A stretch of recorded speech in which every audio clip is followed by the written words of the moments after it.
launch of Knight Frank India's flagship publication, the India Real Estate Report for 2021. Our report attempts to capture the developments in the office and residential sector through the last year. This time last year, India had just started to come out of the first wave of the COVID-19, and sections of the India business had started to revive.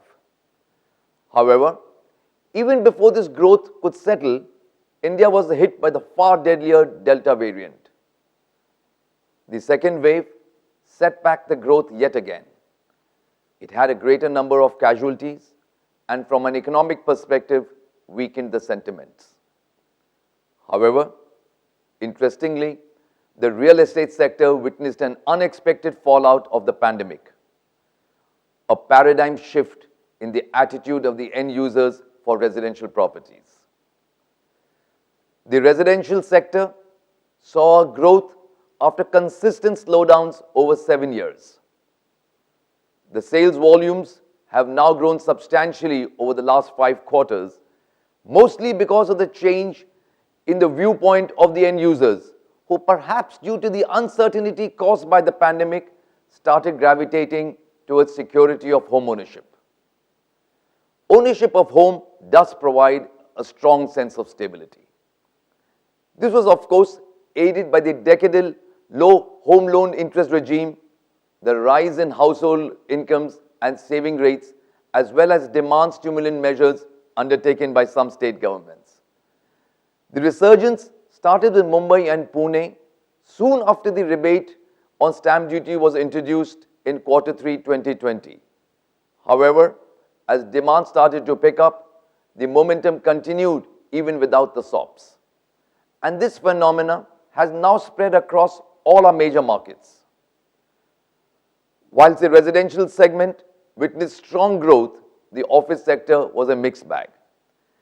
The challenge to office space came mostly from the IT and services sector, where the complete return to office has still not been achieved. Having said that, IT sector has been very actively hiring with an addition of 5 to 25% new staff in the past year. And we are certain that this will create requirement for additional office space in the new year. The incremental office take-up expected from the top 5 IT companies in India alone is estimated to be at about 12 million square feet of space. In conclusion, I would like to add that over the last decade or so, we had noticed a divergent trend in office leasing and residential sales. Whilst office leasing grew year after year, the residential sales declined over a period of time. We feel that after a long time, in the coming years, both these important sectors will start showing simultaneous growth. The only thing that casts a shadow of doubt on this revival is the possible third wave.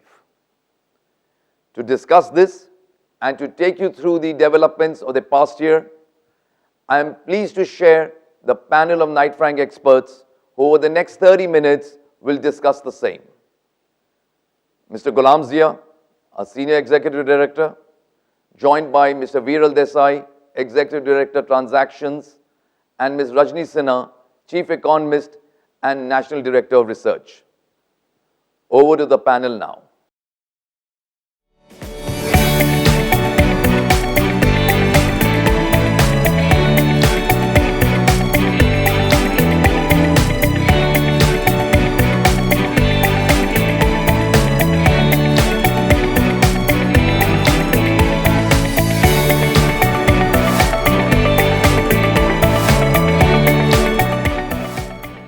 Going through rough 2 years marred by the COVID pandemic, the Indian economy is showing signs of recovery.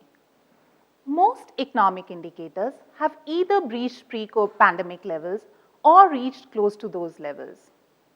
India's economy is expected to record GDP growth of 9.5% in FY22 and further around 8% in FY23. While the economy is expected to bounce back from the lows hit during the pandemic, there are uncertainties and challenges. One big uncertainty remains: threat of further waves of COVID-19. However, with a large share of India's population vaccinated, the economic disruption, if any, is likely to be less severe. The other big threats are the still lingering global supply disruptions, rising commodity prices, and freight costs. Inflation is so far within RBI's comfort zone, but there is a threat of further pressure on inflation. As far as interest rate is concerned, it is expected to start inching up given the inflationary concerns. However, the interest rate hike is likely to be gradual given the growth uncertainties in the economy. With that broad macroeconomic background, let's look at the real estate sector. India's real estate sector, specifically residential segment, has shown a strong recovery from the pandemic-induced crisis. A number of factors like low interest rate, fall in house prices, state government stimulus measures supported the housing market revival in 2021. The pandemic in itself has turned into a strong factor supporting housing demand. During the pandemic, people felt the need for bigger and better houses. The critical question now is whether the housing market bounce back will be sustained in 2022. Globally, the housing boom has been accompanied by a sharp rise in house prices, resulting in fears of housing bubble forming. However, in India, the housing sales surge has not been accompanied by rising prices so far. So, while globally there is a fear of house price bubble burst, in India those concerns are not there as yet. In many of the other countries like China, the housing sector is struggling with high leverage taken by many of the players. In India, on the contrary, there has been a cleanup of balance sheet of the real estate players in the last few years, with many of them deleveraging. The other supporting factor for the sector is that this recovery is coming on the back of supply-side reforms like RERA introduced few years back. Overall, the real estate sector is on a recovery path. A critical aspect in this turnaround story would be the sustenance of India's economic growth.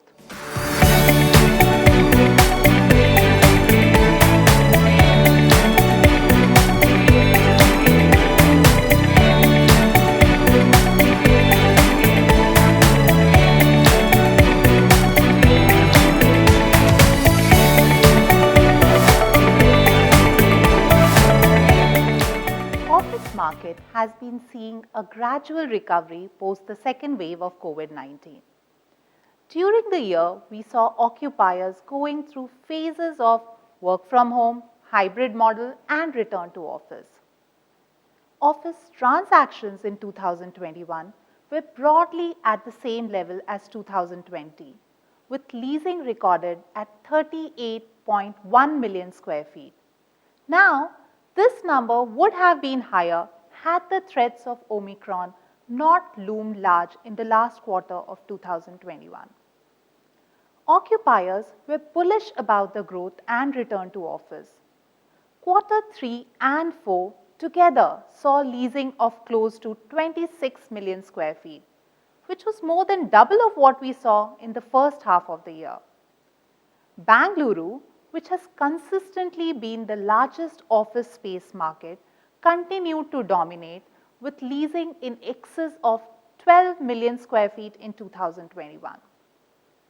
A strong growth story was seen in the NCR market.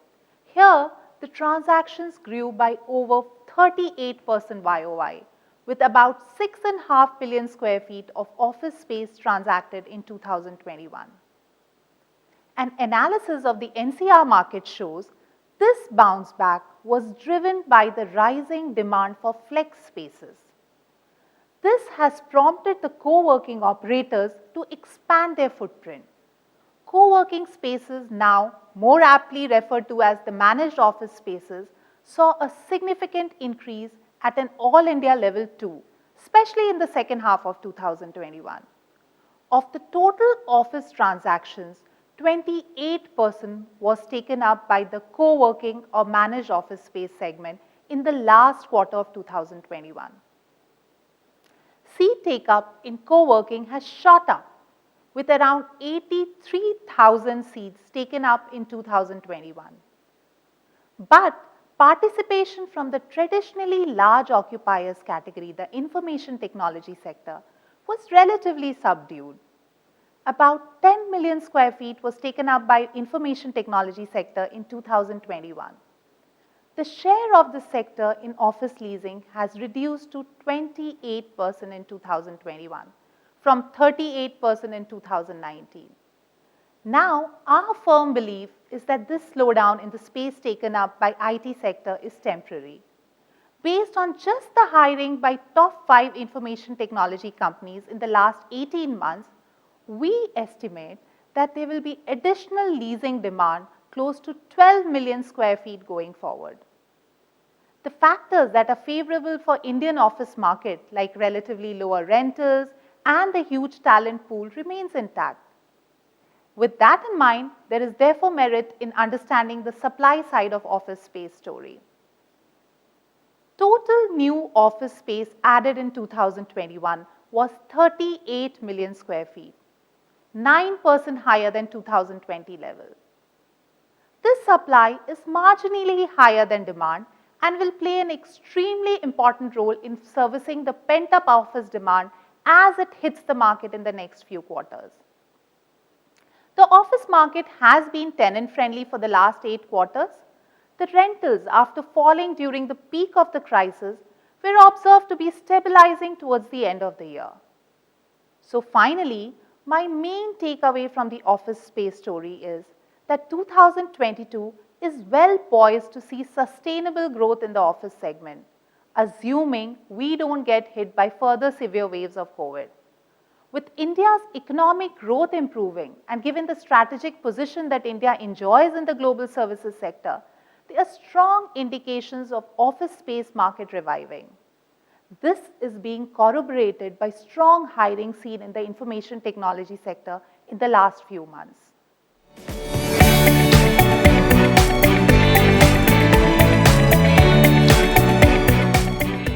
"2021 was similar to 2020. We recorded an annual absorption of a little over 38 million square feet of space. However, 2021, we just had 8 months of operational business. Quarter 2, April through June 2021, was lost in the second wave. It was a complete washout. And then the effects of Omicron set in late November through December, where decisions were deferred. So if I were to compare the performance of 2021 from a commercial real estate absorption standpoint, it records 38 million square feet of space taken up over 8 months. What it tells us is companies believe in the concept of office space. They feel office space is a flag of stability. They believe to imbibe culture of an organization, office space is required, and it, of course, fosters innovation and collaboration. Let's do a quick dipstick on how it compares to 2019, which was the record year of absorption for commercial real estate with 60 million square feet, and 2020 and 2021. If I look at at the outset, 2019 we had 12 months of operational business. 2020 we had 9 months of operational business, with 1 quarter, again the second quarter, being lost out to the first wave of coronavirus. And 2021, as I explained, we lost out 4 months. So we need to compare the performance and pick up the monthly average on the basis of 12 months, 9 months, and 8 months for 2019, 2020, and 2021 respectively. On that basis, 2019 we had average monthly absorption of 5 million. 2020, the average monthly absorption was about 4.34 million. And 2020, on a base of 8 months of operational business, we had an absorption of 4.76 million square feet, which means 2021, in that sense, has done better than 2020. On that note, what we can also look at is the period lost of the quarter in 2020 because of the first wave, and then the 4 months lost because of the second wave and the onset of Omicron. The cumulative pent-up demand in the market is approximately 32 million square feet. And you will have the numbers and figures that you can confirm this, which means, when companies come back to work and when the pandemic is settled, you're already looking at a pent-up demand of 32 million square feet.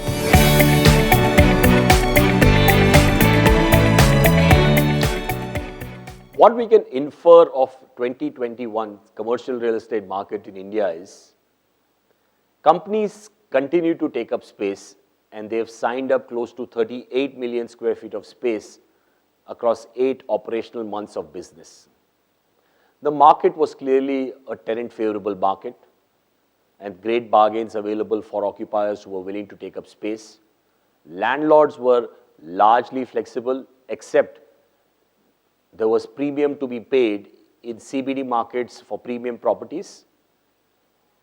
There is a pent-up demand of 21 months. Companies have hired net new employees close to 20 to 25%, and this demand is sitting on the fence and will come by in 22 and 23.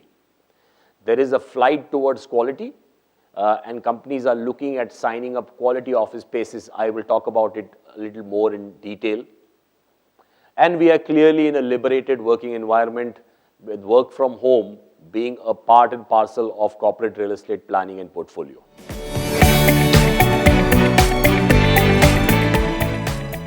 So there are 2 dominant sectors. One clearly is the IT/ITES, or the technology sector, which contributed about 28% of all space take-up.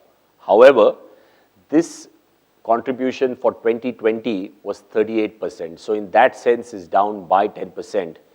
And primarily the reason from coming down from 38% in 2020 to 28% in 2021 is the third-party IT services companies have been on the fence and have not signed up large office spaces, and that is conversely or rather inversely proportional to the amount of hiring that these firms have done since the pandemic.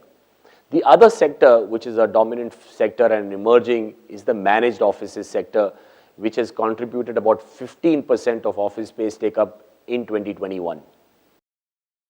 What we are seeing is most organizations today, from the onset of the pandemic, have been in these, as we call it, the 3 E's: evaluation, experimentation, and evolution, which means you've been evaluating the effect of the pandemic and how your business will cope to it.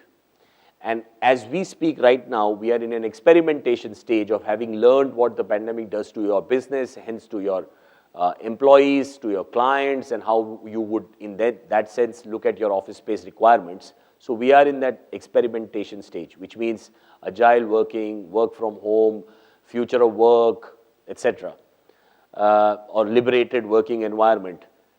And when the pandemic settles down, there is going to be a huge shift in the human behavior, in everything that we do in life, including how we go to work, which will be the evolution of the new office space requirement. So it's the 3 E's: evaluation, experimentation, and then the evolution.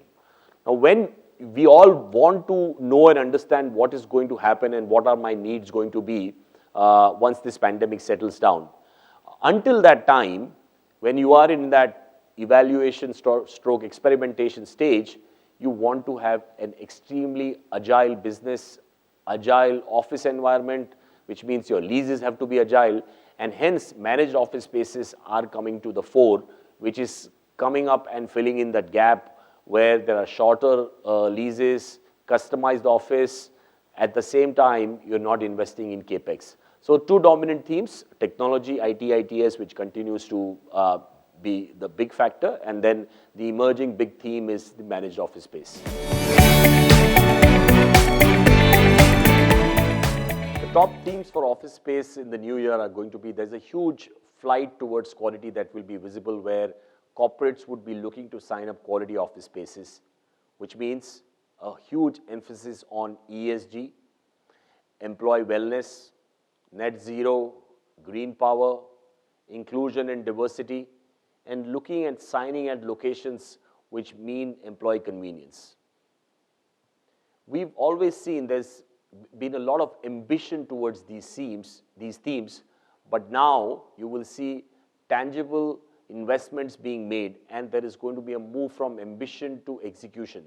You will see corporates making and demanding those requirements in office buildings, and from a supply side, landlords will understand, upgrade their assets and develop assets which include these themes. We continue to be in a liberated working environment, which means flexibility of lease is going to be core to corporate portfolio and planning. The managed solution space was being provided by third parties who came in between the landlord and the tenant, which will continue to be. But you will see both domestic and institutional investors or developers who will come and play this role, which means they will provide the lease, manage the office and the fit-outs. So you will have 5-year terms, amortization of fit-outs over 5 years, but a lock-in of 3 years, becoming a norm as we move forward.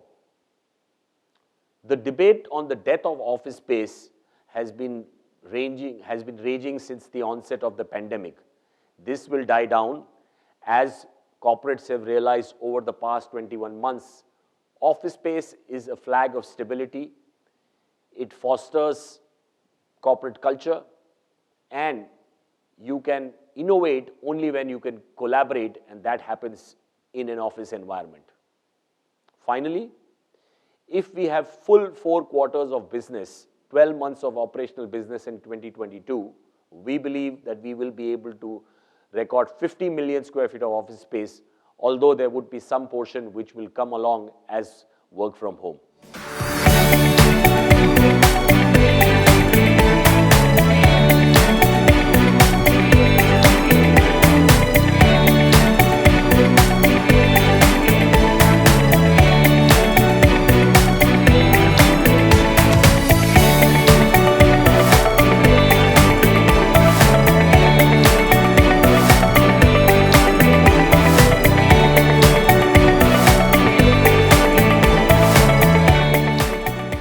2021 was a landmark year for residential real estate, as the sector saw a strong bounce back from the pandemic.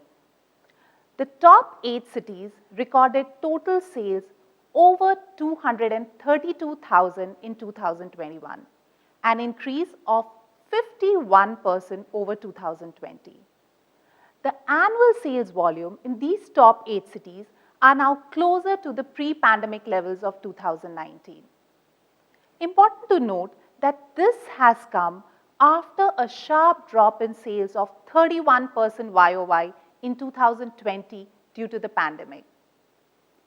No surprises that Mumbai and Pune, which had demand stimulants in the form of stamp duty reduction, together made up about 42% of the total sales volume in 2021. In fact, these were earlier the 2 key markets that showed sharp recovery from the pandemic, supported by the stamp duty cut. However, as the year progressed, what started as a Mumbai-Pune phenomena has now become an all-India trend, where without exception, every market that we track has shown a healthy growth in sales volume in 2021. Hyderabad recorded an exceptional 142% YOY growth in home sales in 2021, its best annual sales in the last decade. Another market which I think needs to be mentioned is NCR. This market had for a long time suffered from slow sales momentum. However, this year it recorded 65% YOY increase. This sales momentum has helped reduce the unsold inventory in NCR. In 2015, NCR had over 200,000 unsold housing units, which has come down by over 50% to 96,000 units in 2021. Overall, unsold inventory in the top 8 cities has reduced to approximately 437,000 units in 2021 from over 700,000 units in 2014. Bangalore too had a great year with a strong push to its sales velocity coming in the latter part of the year. Over 60% of the total sales recorded in Bangalore in 2021 were in the second half of the year. While the state government has introduced stamp duty rebate for homes up to Rs 45 lakhs, the growth in sales has really been across price segments. Kolkata came out as a fine reaffirmation of the strong boost that demand stimulants can have on home sales. The city saw a yearly growth of 62% in 2021. This growth came after 5 years of slowdown in home sales in that market. The stamp duty cut was introduced in July 2021, which led to strong growth in the second half of the year. In terms of ticket size split, the middle and higher price category has performed relatively better in this pandemic period. This is to be expected as the lower income category has been hit more by the pandemic. The share of higher than 50 lakhs price category has increased consistently in the last few years, from 46% in 2018 to 58% in 2021. The supply side has also had a good year, with over 232,000 units being launched in 2021, 58% higher over last year. This shows the confidence that developers have despite the challenges of the pandemic. For supply, the two markets that stand out are Hyderabad, which saw a rise of 179% YOY in new homes, and NCR, which recorded 110% rise. Ahmedabad also doubled up in number of launches to over 14,000 units in 2021.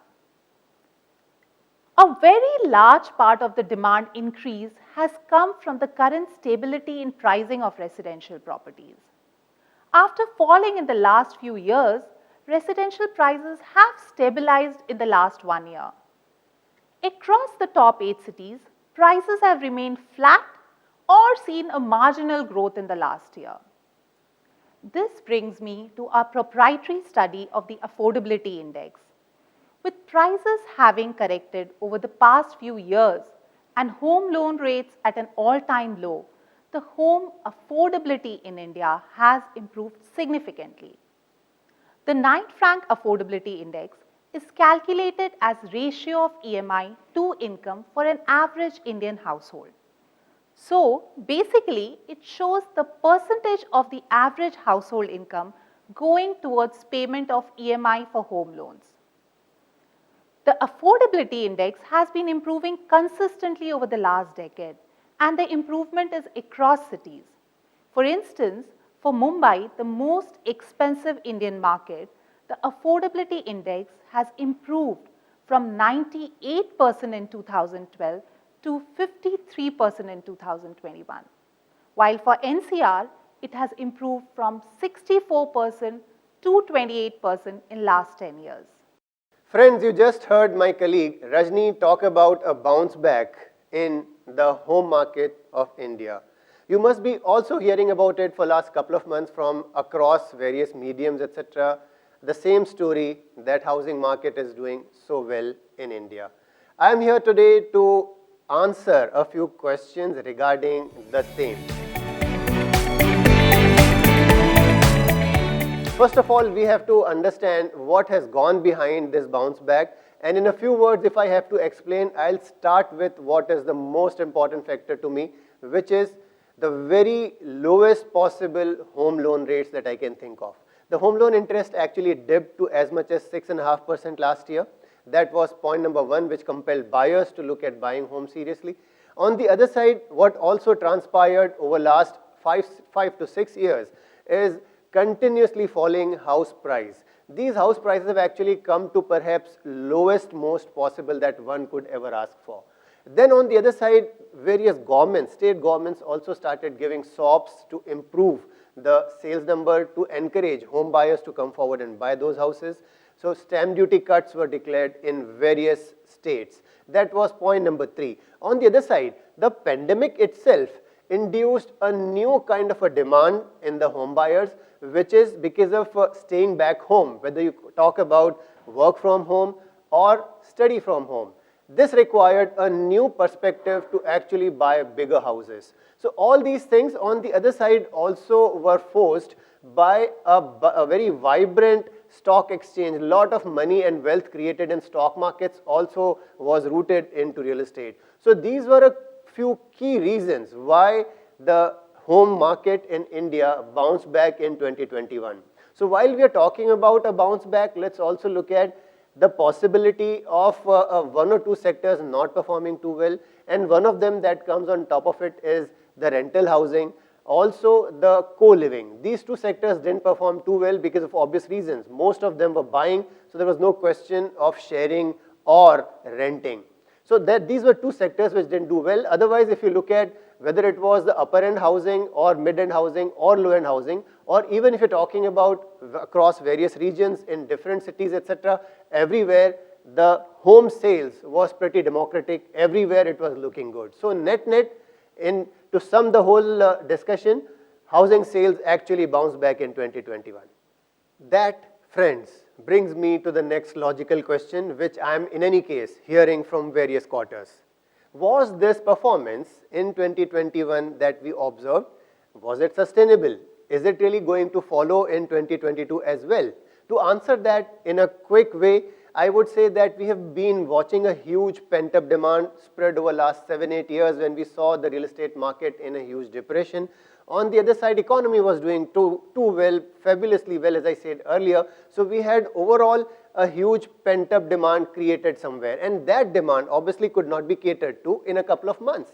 That's point number 1. And point number 2, maybe looking like a bit of a wild thought, but then what really transpired during the second wave of pandemic is a huge boost to real estate. The housing sales shot up so much, and 2021 was all about that. So if at all a third wave has to happen, which possibly is knocking our door, then we may also expect another boost in residential sales. So net, we are confident that this momentum is here to stay. A couple of years of robust sales is what we are going to experience in 2022 and thereafter.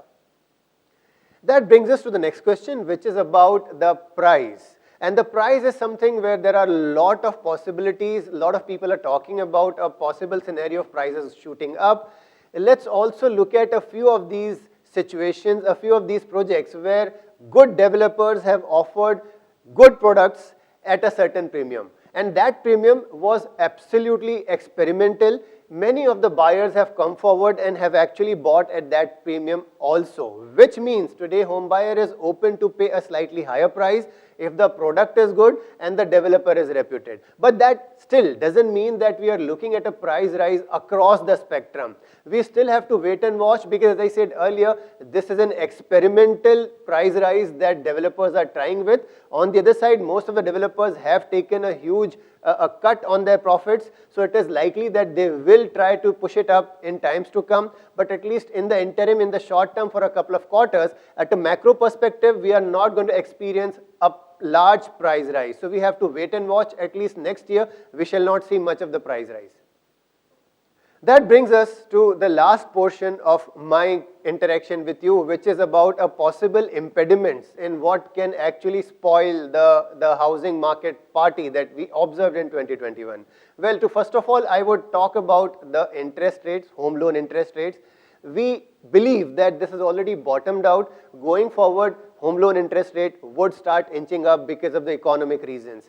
On the other side, the cost of construction is also possibly going up in times to come due to inflationary trends, and it is likely that the developers will try to pass it on to the home buyer, which would mean a question mark on affordability. All this while, because it was very, very affordable, whether due to the home loan rates or the lowest prices, people were coming forward and buying, it may not continue further, and that can bring the transaction volume down a bit. And the ultimate thing, the possibility of a pandemic third wave, which can, if at all, it actually brings us back to a severe lockdown, then in that case, the transaction would suffer. A buyer and seller not physically coming together would mean transaction volumes going down. So if I have to look at a few of these possible dampeners, if it is not happening that way, then the party shall continue.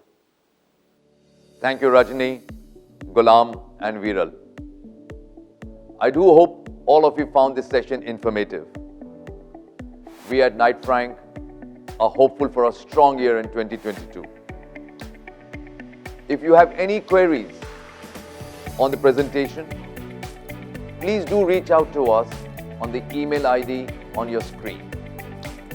Also, to get a detailed view of the report, download it from the URL on the screen.